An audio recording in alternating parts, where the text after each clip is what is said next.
Baiklah, Assalamualaikum warahmatullahi wabarakatuh.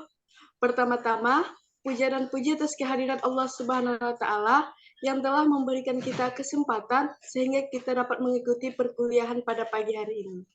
Salawat bertanggakan salam, tidak lupa pula kita sanjung tinggikan ke ruh junjungan alam, yakni Nabi besar Muhammad SAW dengan lafaz doa, Allahumma sholli ala Sayyidina Muhammad wa ala ali Sayyidina Muhammad. Kami dari kelompok 7 berterima kasih kepada dosen pengampu yaitu Ibu Rahma Evita Putri MPD yang telah memberikan kami kesempatan untuk dapat mempresentasikan hasil diskusi kami. Perkenalkan, kami dari kelompok 3 yang beranggotakan 5 orang.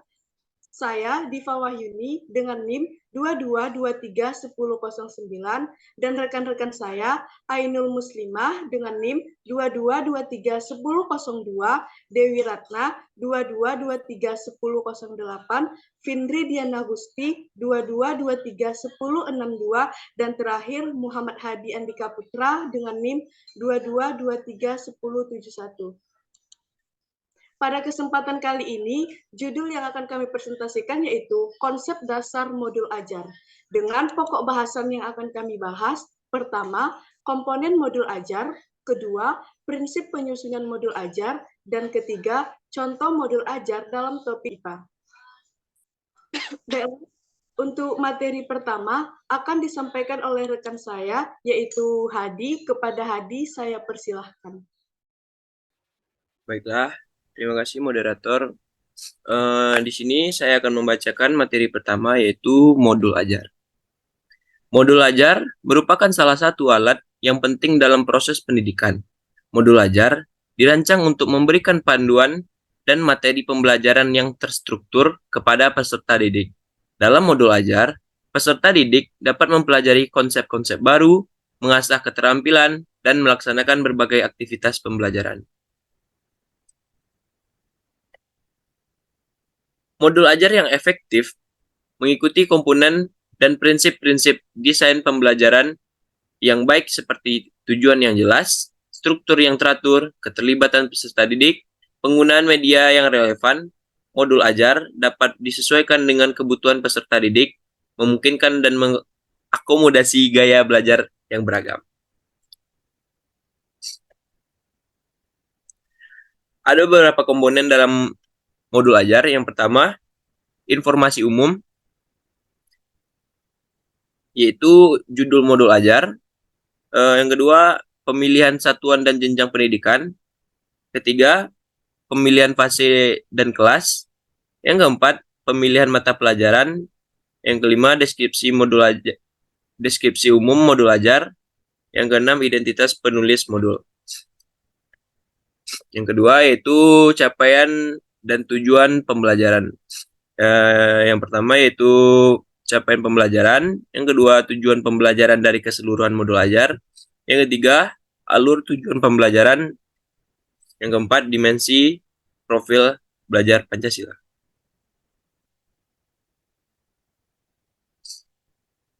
Selanjutnya, di sini ada detail rancangan penggunaan.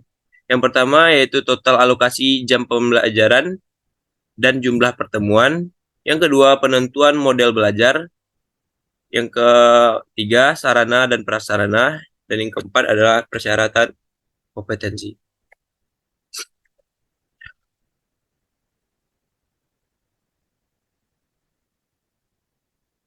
Yang keempat, yaitu detail pertemuan. Yang pertama, alokasi pembelajaran per pertemuan. Yang kedua, ada rincian kegiatan pembelajaran yang disarankan yang terdiri dari tujuan pembelajaran, indikator keberhasilan, pertanyaan pemantik, daftar perlengkapan ajar, daftar lampiran materi pendukung, langkah pembelajaran, rencana asesmen, rencana diferensiasi. Yang ketiga, lampiran atau materi pendukung dapat terdiri dari referensi materi atau media pembelajaran, lembar kerja, ya, atau latihan atau asesmen dan atau instrumen refleksi. Untuk materi selanjutnya saya kembalikan kepada moderator. Terima kasih kepada rekan saya yang telah membacakan materi pertama. Selanjutnya untuk materi kedua akan saya bacakan sendiri, yaitu tentang prinsip penyusunan modul ajar. Ada beberapa prinsip penyusunan modul ajar. Pertama, keterpaduan dan konsistensi. Pastikan modul ajar secara konsisten mengintegrasikan berbagai komponen pembelajaran seperti tujuan, konten, aktivitas, evaluasi, dan sumber daya. Modul harus memiliki kesatuan yang jelas dan logis agar peserta didik dapat menghubungkan dan memahami materi dengan baik. Kedua, ada relevansi dan keterkaitan. Modul ajar harus relevan dengan kehidupan dan konteks peserta didik. Sediakan materi pembelajaran yang dapat dikaitkan dengan pengalaman nyata, kebutuhan, dan minat peserta didik. Hal ini akan memotivasi mereka untuk belajar dan memperoleh pemahaman yang lebih baik. Ketiga, keterbukaan dan kejelasan. Pastikan modul ajar memiliki instruksi yang jelas dan mudah dipahami. Gunakan bahasa yang sederhana, jelaskan konsep-konsep yang kompleks, dan sediakan contoh yang konkret untuk memperjelas pemahaman peserta didik. Dan jangan lupakan transparansi dalam tujuan pembelajaran dan kriteria penilaian. Keempat, progresivitas dan pemrograman. Rancang modul ajar dengan progresivitas, yakni menyusun materi pembelajaran dalam urutan yang sistematis dan berjenjang. Mulailah dengan konsep dasar dan perlahan-lahan tingkatkan kompleksitasnya. Pastikan peserta didik membangun pemahaman yang kuat sebelum mempelajari materi yang lebih sulit. Kelima, keterlibatan peserta didik. Aktifkan peserta didik dalam proses pembelajaran dengan melibatkan mereka secara aktif. Gunakan strategi seperti pertanyaan, diskusi, tugas kolaboratif, dan eksperimen untuk mendorong partisipasi dan pemikiran kritis. Peserta didik harus menjadi subjek belajar, bukan hanya objek penerima informasi. Keenam, pemahaman dan praktik. Berikan kesempatan kepada peserta didik untuk membangun pemahaman yang mendalam melalui pemikiran reflektif, diskusi, dan penerapan konsep dalam situasi nyata. Selain itu, sediakan latihan atau tugas yang memungkinkan mereka untuk mempraktikkan keterampilan yang dipelajari. Ketujuh, evaluasi dan umpan balik. Sediakan penilaian sumatif dan formatif yang sesuai dengan tujuan pembelajaran, berikan umpan balik yang konstruktif dan spesifik kepada peserta didik untuk membantu mereka memperbaiki pemahaman dan kinerja mereka. Evaluasi juga dapat digunakan sebagai alat untuk mengukur keberhasilan modul ajar. 8. Fleksibilitas dan diferensiasi. Modul ajar harus dapat disesuaikan dengan kebutuhan dan karakteristik individu peserta didik. Berikan pilihan dan variasi dalam metode pembelajaran, tugas atau bahan tambahan untuk mengakomodasi gaya belajar, kecepatan belajar, dan minat peserta didik yang beragam. Dan yang terakhir yaitu penggunaan media dan teknologi yang efektif. Manfaatkan media pembelajaran dan teknologi yang relevan untuk meningkatkan pengalaman belajar peserta didik. Pilih media yang tepat dan gunakan dengan bijak sehingga dapat memperkaya materi pembelajaran dan membantu pemahaman peserta didik. Nah, teman-teman, jadi itulah prinsip penyusunan modul ajar yang dapat saya jelaskan. Untuk materi selanjutnya akan disampaikan rekan saya, yaitu Ainul, yaitu tentang tips menyusun modul ajar. Kepada Ainul, saya persilahkan. Baik, terima kasih kepada moderator. Materi selanjutnya yaitu tips menyusun modul ajar. Yang pertama, yaitu tentukan tujuan pembelajaran yang jelas. Sebelum menyusun modul ajar, tentukan dengan jelas tujuan pelajaran yang ingin dicapai. Tujuan tersebut harus spesifik, terstruktur, dapat dicapai, relevan, dan terbatas pada waktu tertentu. Tujuan yang jelas akan membantu dan merancang konten dan aktivitas pembelajaran yang tepat. Kedua, kenali peserta didik. Pelajari karakteristik dan kebutuhan peserta didik yang akan menggunakan modul tersebut. Pertimbangkan tingkat pengetahuan, keterampilan, minat, dan gaya belajar peserta didik untuk menyesuaikan modul dengan kebutuhan mereka. Gunakan informasi ini untuk merancang konten yang relevan dan menarik bagi mereka. Ketiga, yaitu rancang struktur yang teratur. Buat struktur modul yang teratur dan mudah diikuti. Tentukan urutan materi pelajaran yang logis, atur bagian-bagian modul dengan tata letak yang jelas. Gunakan subjudul, poin-poin penting, dan tanda grafis yang memudahkan peserta didik untuk memahami dan mengikuti materi. Yang keempat, gunakan bahasa yang jelas. Gunakan bahasa yang jelas, sederhana, dan mudah dipahami oleh peserta didik. Hindari menggunakan frasa atau istilah teknis yang rumit jika tidak diperlukan. Jika ada istilah yang khusus, berikan definisi atau penjelasan yang diperlukan untuk memperjelas konsep yang sulit. Yang kelima, sediakan contoh ilustrasi. Gunakan contoh konkret, ilustrasi, atau gambar untuk membantu peserta didik memahami konsep yang diajarkan. Visualisasi dapat membantu memperjelas informasi dan membuatnya lebih mudah dipahami.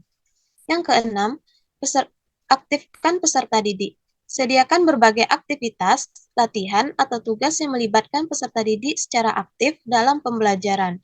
Berikan pertanyaan untuk merangsang pemikiran kritis, diskusi kelompok, atau tugas, proyek yang mendorong kolaborasi dan kreativitas.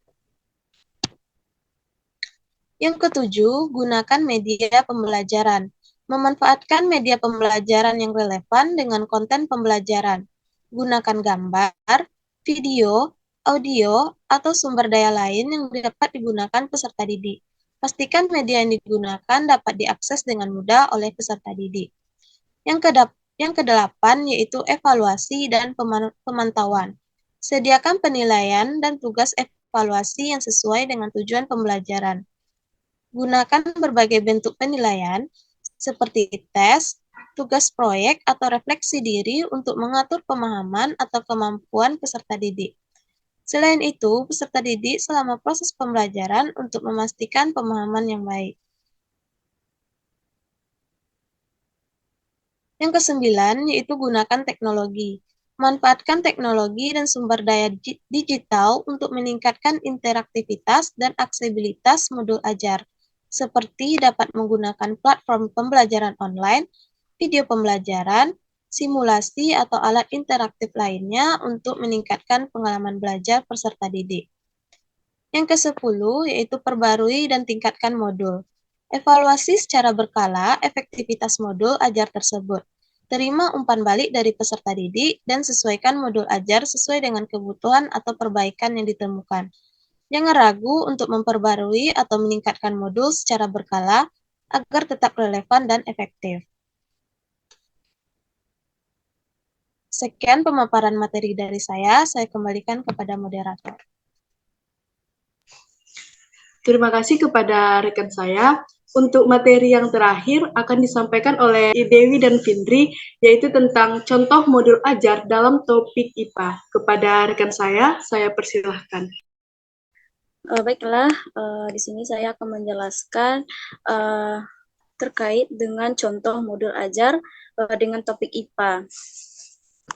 Seperti yang kita lihat, di sini ada contoh modul ajar IPA dengan materi zat dan perubahannya.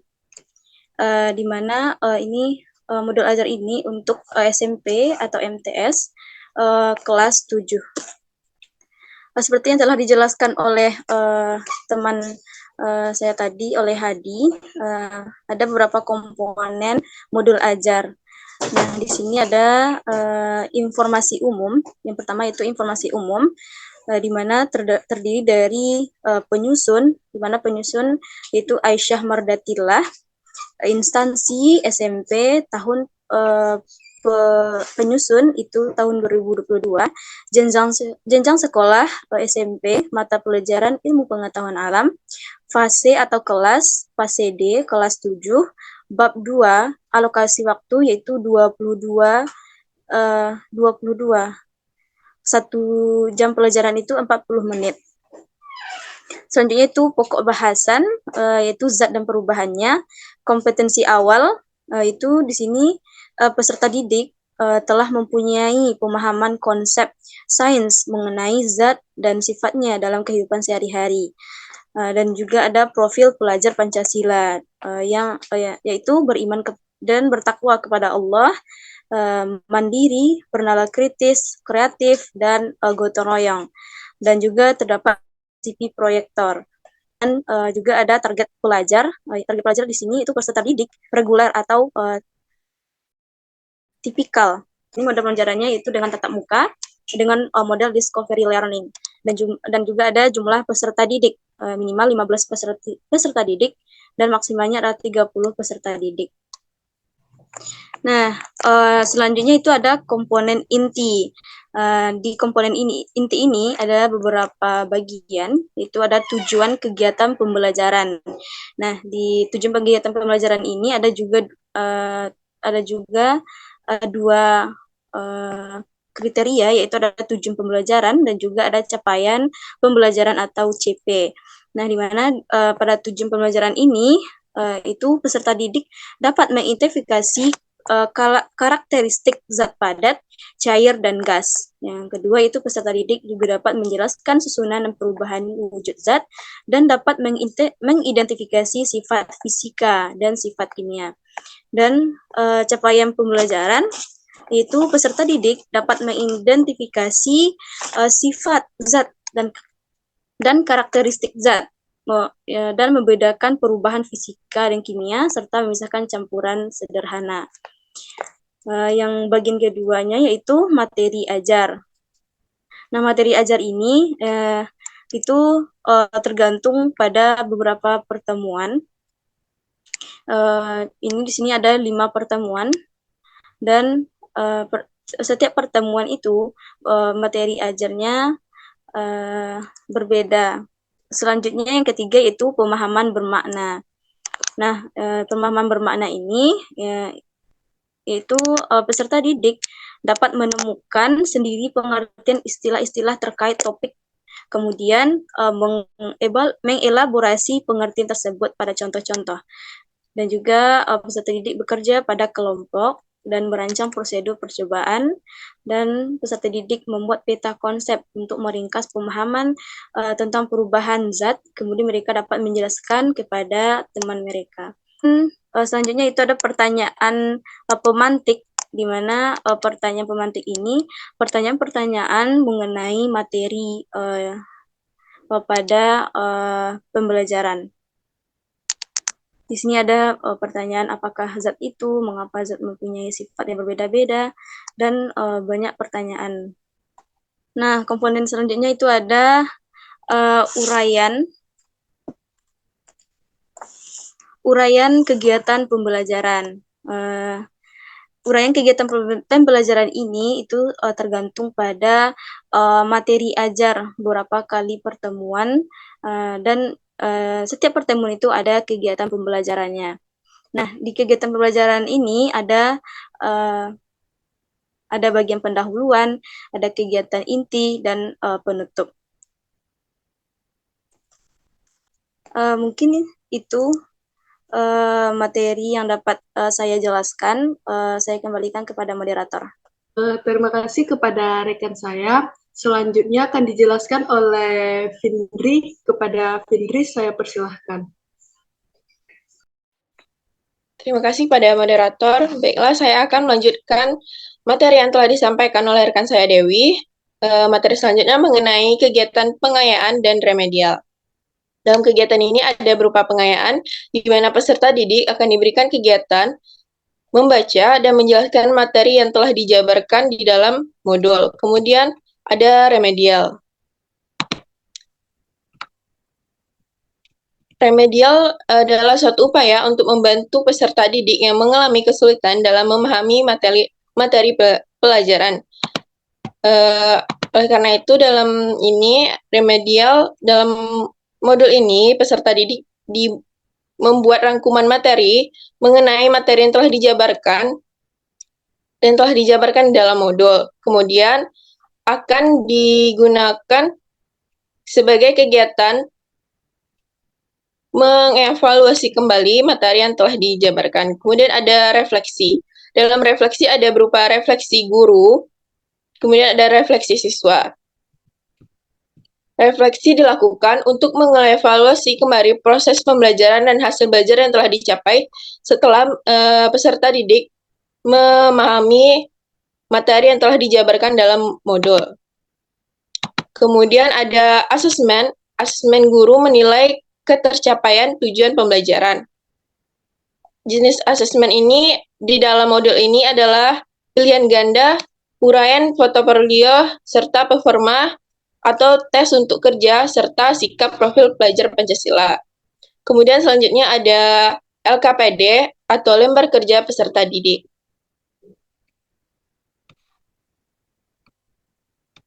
Di dalam LKPD ada perincian berupa tujuan yang akan dicapai peserta didik dalam melakukan lembar kerja. Kemudian ada orientasi di mana siswa akan diberikan beberapa materi untuk diamati.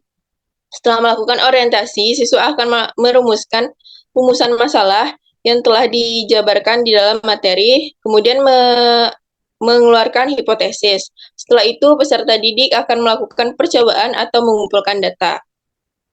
Setelah peserta didik melakukan percobaan atau mengumpulkan data, peserta didik akan diberikan pertanyaan, kemudian menunjukkan hasil pengamatan dalam berupa tabel pengamatan.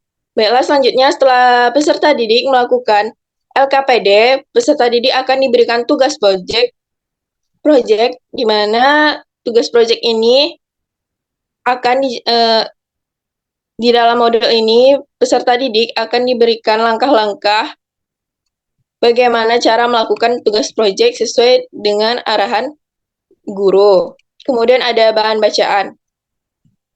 Bahan bacaan ini digunakan guru untuk meningkatkan pengetahuan dan pengalaman siswa setelah melakukan pengamatan mengenai materi tersebut. Guru akan memberikan beberapa penambahan materi pokok serta informasi pendukung tentang materi yang telah dijabarkan dalam LKPD. Setelah peserta didik diberi bahan bacaan, dijabarkan bahan bacaan mengenai materi, peserta didik akan diberikan tugas mandiri berupa uji kompetensi mengenai materi tersebut. Untuk mengetahui seberapa pemahaman peserta didik setelah melakukan pengamatan dan percobaan mengenai materi tersebut. Setelah itu ada rubrik penilaian. Rubrik penilaian adalah digunakan untuk menilai berbagai aspek hasil belajar, memberikan umpan balik, atau perbaikan hasil belajar dari peserta didik. Dalam modul ini terurai rubrik penilaian berupa penilaian sikap, penilaian pengetahuan berupa penugasan terdapat di LKPD, kemudian ada penilaian presentasi, dan selanjutnya ada penilaian diskusi kelompok. Hasil penilaian tersebut akan dihitung sesuai dengan rumus yang telah dijabarkan di dalam modul. Kemudian selanjutnya ada glosarium. Glosarium adalah daftar kata-kata atau istilah yang sulit atau yang tidak familiar bagi peserta didik yang terdapat dalam materi pembelajaran. Glosarium membantu peserta didik dalam memahami materi pembelajaran secara lebih aktif dan efektif, serta juga dapat digunakan sebagai referensi atau sumber belajar tambahan bagi peserta didik. Selanjutnya yang terakhir ada daftar link yang digunakan sebagai referensi peserta didik dalam memahami materi pembelajaran. Kemudian yang terakhir ada daftar pustaka. Bella, mungkin sekian penjelasan saya mengenai modul ajar ini. Saya akan serahkan kembali kepada moderator. Baiklah, terima kasih kepada rekan saya, Findri. Mungkin Ibu dan teman-teman, cukup sekian hasil presentasi kami pada pagi hari ini tentang konsep dasar pada modul ajar. Jika ada dari teman-teman yang ingin bertanya, kami akan membuka forum diskusi di e-learning dan teman-teman dapat membuat pertanyaan ataupun dapat menambahkan materi di forum diskusi yang ada di e-learning. Kami dari kelompok 3 mengucapkan terima kasih dan Assalamualaikum warahmatullahi wabarakatuh.